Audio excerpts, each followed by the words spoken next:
시편 9편입니다. 내가 전심으로 여호와께 감사하며 주의 모든 귀한 일들을 전하리이다.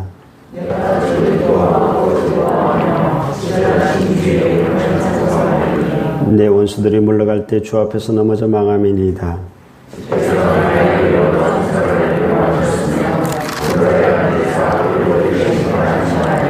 이방 나라들을 책망하시고 악인을 멸하시며 그들의 이름을 영원히 지우셨나이다.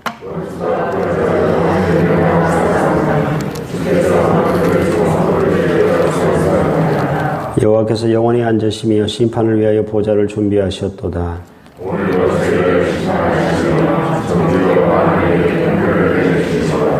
여호와는 압제를 당하는 자 요새이시요 환난 때 요새이시로다.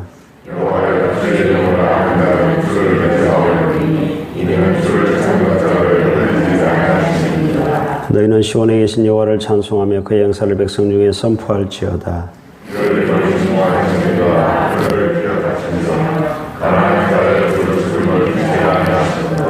여호와여 내게 은혜를 베푸소서. 나를 사망의 문에서 일으키시는 주여 나를 미워하는 자에게서 받는 나의 고통을 보소서.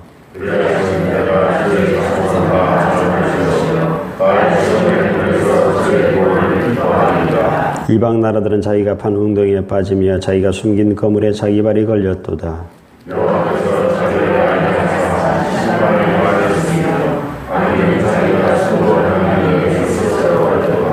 악인들이 소홀로 돌아가며 하나님을 잊어버린 모든 이방 나라들이 거리하리로다.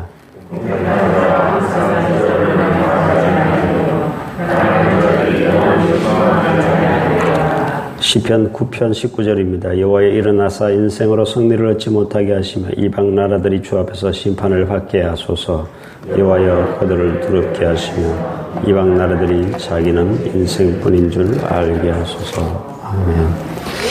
하나님이 없다라고 주장하는 사람들을 무신론자들이라고 이야기합니다. 그들이 왜 무서운가 하면 하나님이 없다고 하기 때문에 속이고 아무렇지 않게 악행을 일삼기 때문입니다. 다윗은 오늘 바로 그러한 자들에 대한 이야기, 그러한 자들로부터 당하는 자신의 고통, 그리고 하나님의 구원을 노래하고 있는데요.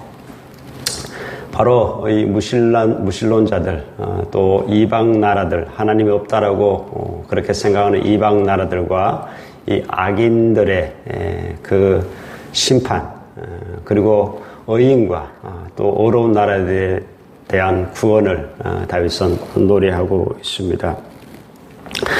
여러분, 무신론자들은 또 악인들은 하나님이 없다라고 그렇게 믿고 살지는 몰라도 다윗은 그렇게 살지 않았다는 것이고, 다윗은 하나님이 확실히 살아계시고 하나님께서 역사하신다는 사실을 분명히 붙들고 있습니다. 우리도 그렇게 살아야 되는데요.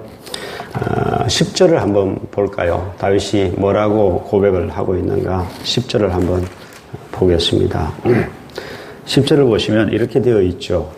여호와여 주의 이름을 아는 자는 주를 의지하오리니 이는 주를 찾는 자들을 버리지 아니하심이니이다. 주의 이름을 아는 자는 주를 의지할 것이다. 주의 이름이 어떻길래 주의 이름을 아는 자는 주를 의지한다라고 이야기를 하는가?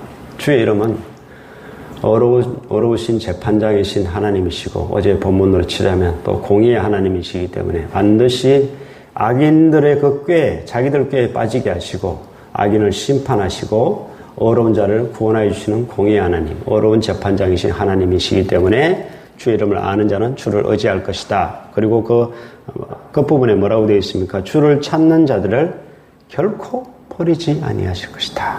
이것이 다윗이 확고히 믿고 있었던, 붙들고 있었던 주를 찾는 자들을 버리지 아니하신다라고 분명히 믿고 있죠. 다윗은 결코 무신론자가 아니었죠.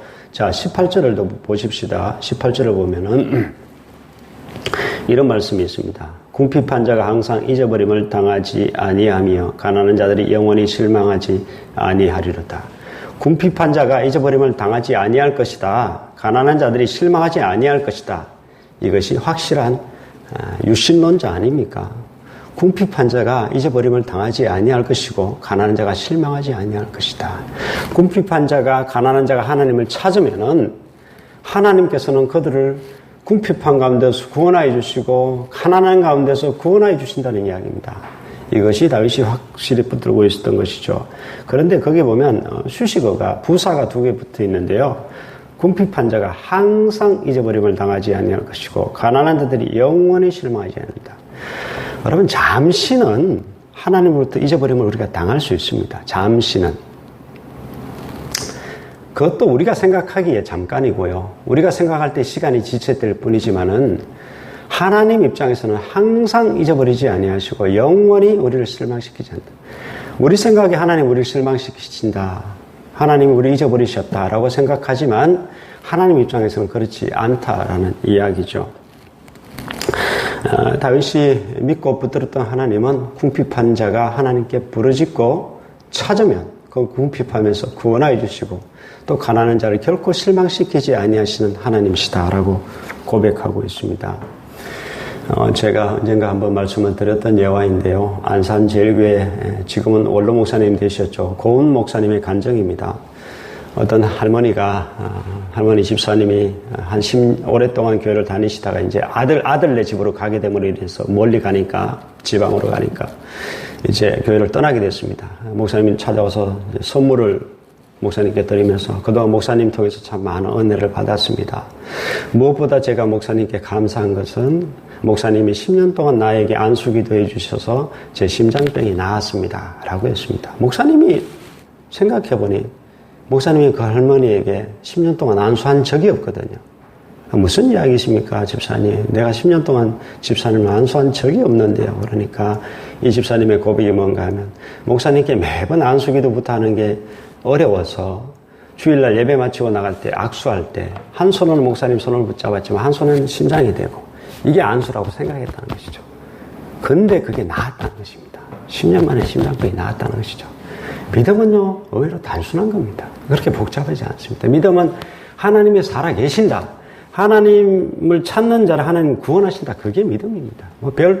믿음이 그렇게 복잡하지 않다라는 것이죠.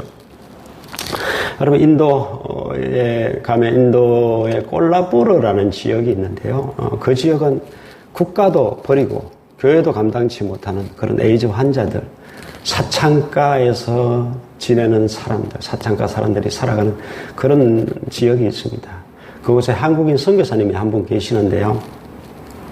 이 선교사님 얼마나 어렵게 사역하시는가 하면 힌두교도들한테 매수당한 경찰에게 뇌물을 바치지 않는다는 이유로 경찰이 선교사님을 괴롭힙니다. 또 선교 후원금을 뜯어가려는 현지인들이 또 선교사님을 괴롭힙니다. 그곳을 방문했던 한 목사님이 그 선교사님이 어렵게 사역하시는 모습을 보고 화가 났습니다. 아니, 이렇게 어려운 지역에 들어와서 묵묵히 부르짖고 선교하는, 사역하는 이 선교사님에게 왜 이 사역에 하나님 아무런 일도 행하지 않느냐고, 왜 가만히 있냐고 화가 났습니다. 그런데 얼마가 지나지 않아서 기적적으로 그 수많은 방해와 고난을 뚫고 기적적으로 에이즈 환자를 위한 병원이 그곳에 세워지게 됩니다. 그래서 이 목사님이 하나님은 결코 외면하지 아니하시는구나, 모른 척하지 않으시는구나. 하나님은 반드시 보고 계시고 안 듣고 계시고 안 보고 계시는 것 같아도 보고 계시고 듣고 계시는구나. 다윗의 오늘 고백이 뭡니까? 찬양과 탄식이 왔다 갔다 하잖아요. 왔다 갔다. 다윗의 눈물과 그 탄식과 탄원을 다 보고 듣고 계셨다는 이야기입니다. 그리고 구원하여 주셨다는 이야기죠. 그래서 다윗은 마지막으로 찬양하고 있잖아요. 여러분 1절 보십시오. 1절 보면 뭐라고 되어 있습니까? 9편 1절에 보면 내가 전심으로 여호와께 감사하오며 주의 모든 기이한 일들을 전하리이다. 다윗은 구원을 경험한 이후에 감사하고 간증하고 있잖아요. 기이한 일들을 전하고 있잖아요. 간증하고 있잖아요. 2절에 보면 찬송하고 있잖아요.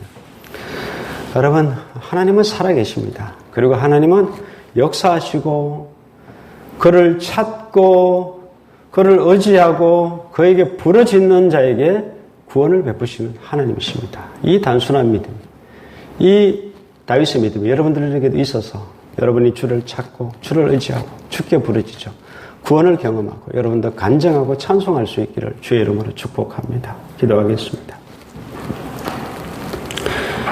하나님, 하나님께서는 결국 다윗을 찬양토록 간정하도록 만드셨습니다. 하나님께서 또한 우리에게도 그렇게 하실 줄을 믿습니다.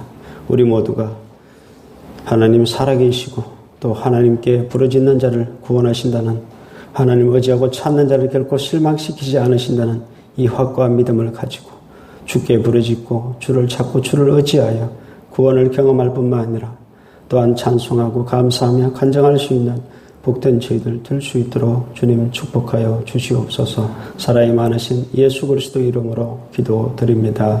아멘.